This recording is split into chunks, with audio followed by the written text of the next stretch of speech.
சிறப்பு. மனதிற்கினிய திருமணம் நடக்கூடிய அமைப்பு, தன்னை விட உசந்த இடமான வாழ்க்கை துணையை பெறக்கூடிய அமைப்பு, ஏதாவது ஒரு வகையில் இல்லை, எல்லா வகையிலுமே அழகுலேயும் சரி, திறமையிலையும் சரி, வருமானத்திலையும் சரி, வசதி வாய்ப்புலையும் சரி, அந்தஸ்துலையும் சரி உயர்ந்த ஒரு வாழ்க்கை துணையை பெற்று வாழக்கூடிய அமைப்பாக இருக்கக்கூடிய அமைப்பு.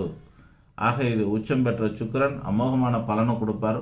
ஒரு நல்ல பெண் குழந்தையை கூட கொடுப்பார். 12ஆம் இடம் 5ல் இருக்குது. கணிசமான தோஷம் உண்டு. ஆன்மீக காரணமாக, பரிகார காரணமாக, நல்ல விஷய காரணமாக, புண்ணிய காரணமாக செலவினங்கள் உண்டு. அது கொஞ்சம் இருக்கும். குழந்தை காரணமாகவும் கொஞ்சம் செலவினங்கள்லாம் உண்டு. மனதிற்கு திருமணம் பெற்று சுக சௌகரியமாகவும் அந்தஸ்தான வாழ்க்கையும் வாழக்கூடிய ஒரு அற்புதமான அமைப்பு இந்த 7ஆம் இடம் 5ல் இருக்கிறதுனால தன்னுக்கு தன்னுடைய கணவர் மூலியமாகவோ அல்லது மனைவி மூலியமாகவோ அமையும்னு அர்த்தம். இப்போ அந்த சுக்கிரன் 6ல் இருந்தால் என்ன அர்த்தம்? விருச்சிக லக்னத்துக்கு 6ஆம் இடத்துல